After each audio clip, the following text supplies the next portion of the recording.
Welcome to the deep dive. You know, it's so easy to get caught up in the constant rush of daily life, isn't it? It really is. Always moving forward. Yeah, always planning the next thing. And sometimes, amidst all that momentum, we overlook something really powerful that's right here, right now. And for you, our listeners, especially maybe those of you focusing on learning English, this deep dive is designed to help you not just understand a profound idea, but also, well, gently grow your English skills by listening to a natural conversation. Today, we're taking a closer look at gratitude. Not as some grand gesture, but more as a subtle yet really impactful shift in perspective.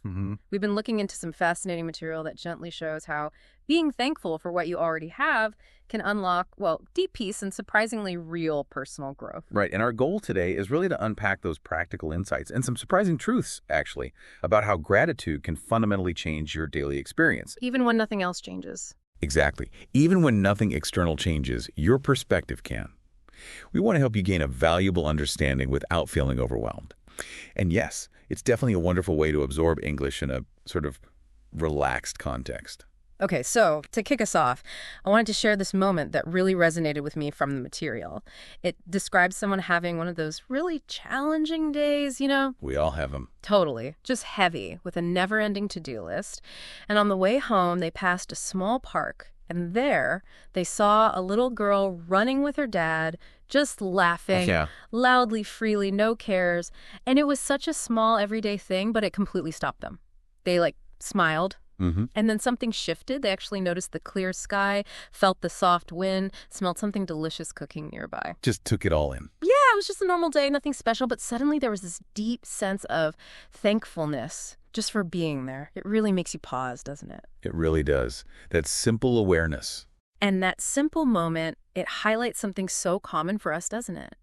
We often find ourselves chasing those big dreams, be like, maybe a better job or more money, more success. Next milestone. Exactly.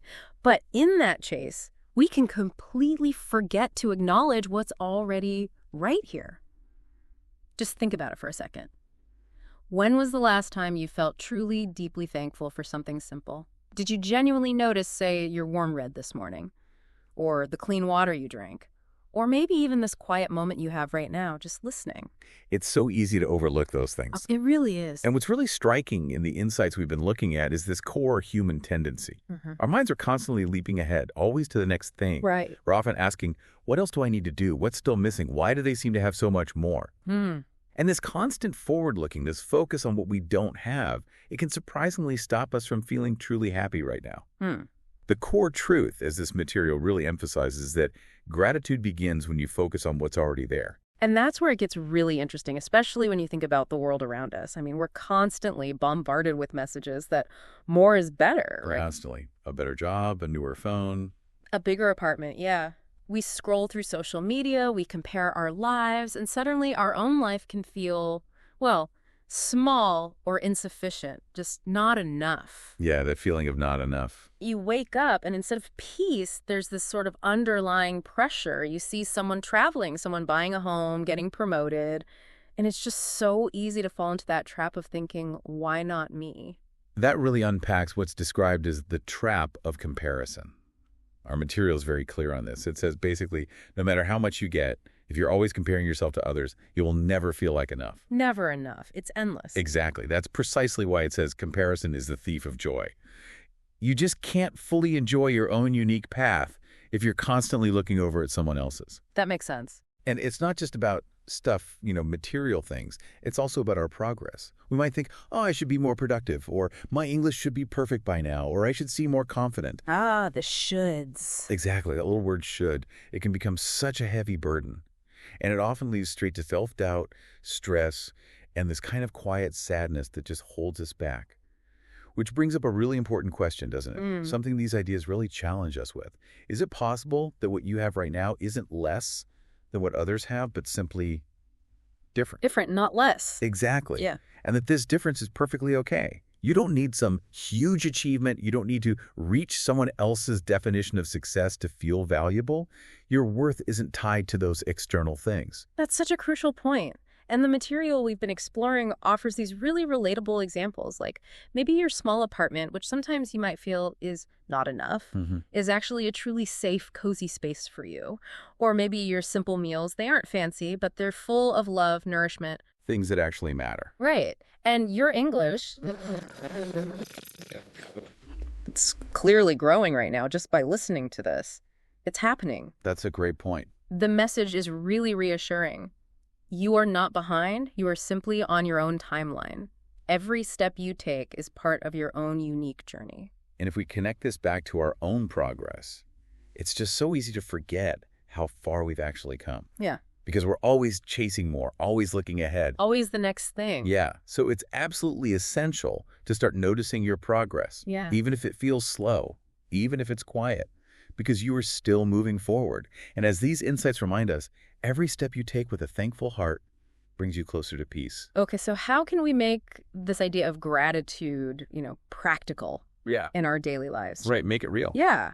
Well, the material offers a wonderfully simple, actionable practice. Just write down 3 things you're thankful for each morning, or maybe before bed, whatever works. 3 small things. Exactly. They don't have to be grand at all. They can be tiny, everyday observations, like the rich taste of my morning coffee, or a kind message from someone I care about, or maybe good weather after a long, rainy week. Simple stuff. Really simple. And some days it might genuinely feel hard to find anything, and that's okay too. Even just noticing your breathing or that you have another day to try again, that itself is considered a gift.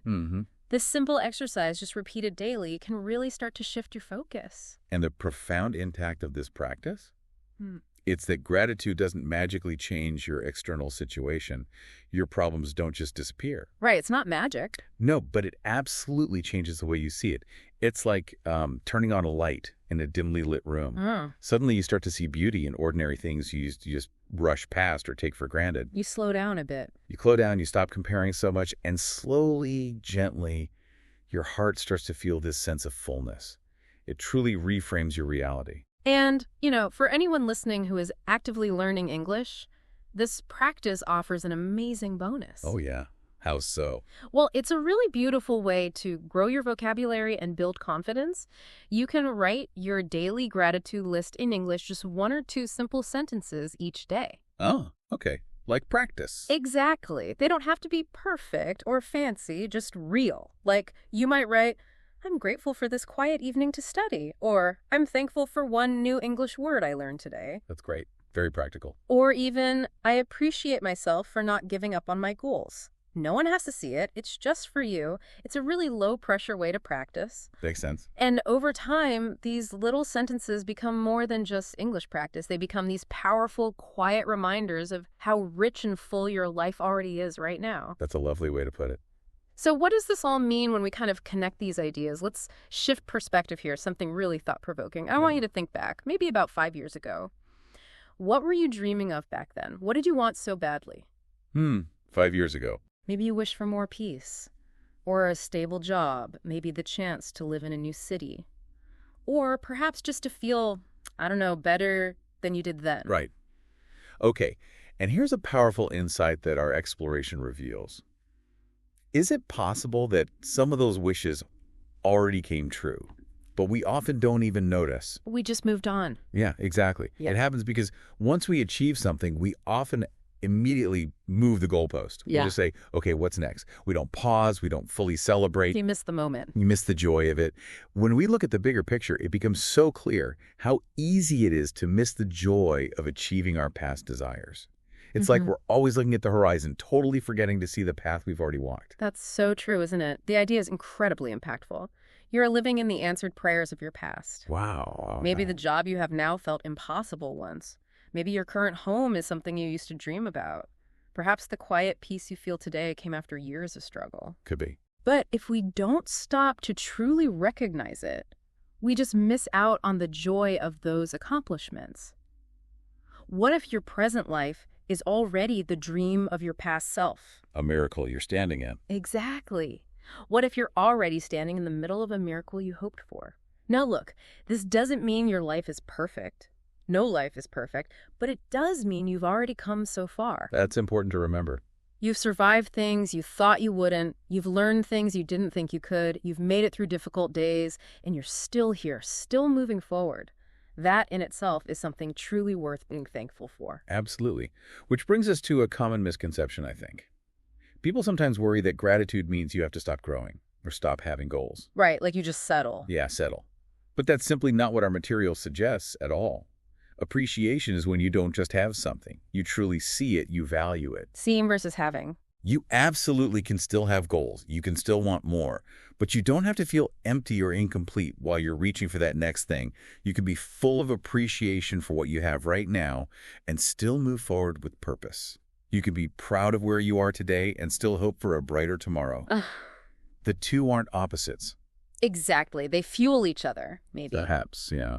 When we start seeing the present moment as something valuable in itself, not just a stepping stone to the next big thing, life really does feel richer, deeper, and, well, profoundly more meaningful.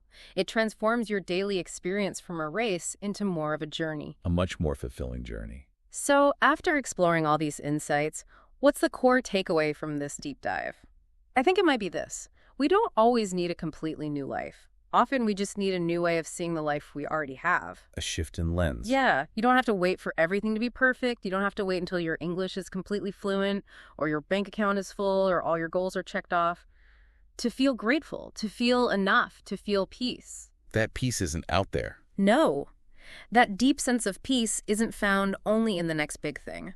More often than not, it's hidden in the small, everyday things you might already pass by without noticing. That's precisely it. Peace often begins the moment you decide to be thankful. It begins when you truly notice, say, the warmth of the tea in your hands, or the familiar sound of a friend's voice, or just the quiet time at the end of a long day. The simple stuff again. Simple stuff, no big achievements needed, no perfect plan, just a gentle heart that says, I'm thankful for this. So before we end today, maybe we can invite you, our listener, to try something simple with us. Okay. Just take a deep breath, slowly in and gently out. Now, just for a moment, think of one single thing you are truly thankful for right now. Don't force it. Just let whatever comes up settle within you. A thankful heart, as we've discussed, it's a quiet kind of strength. You don't have to be loud to be strong. You don't have to be perfect to feel whole. You certainly don't have to have everything to feel rich. You just need to come back to the present again and again and say, I already have something beautiful right here. And that truly is the quiet, transformative power of gratitude. We really hope today's deep dive helps you see not just maybe more understanding, but also more light, more peace, and more enoughness in your own life. Remember, you're doing just fine, exactly where you are. And perhaps the more thankful you allow yourself to be, the freer you will feel. That's a beautiful thought to end on. Take one more breath and maybe gently carry that feeling with you into the rest of your day. If you found value in this conversation, please do consider liking, sharing, and subscribing to the MILA LEO English Podcast channel. It helps us keep bringing these deep dives to you and supports others learning English too. We appreciate you listening. We really do. We'll be here for your next deep dive.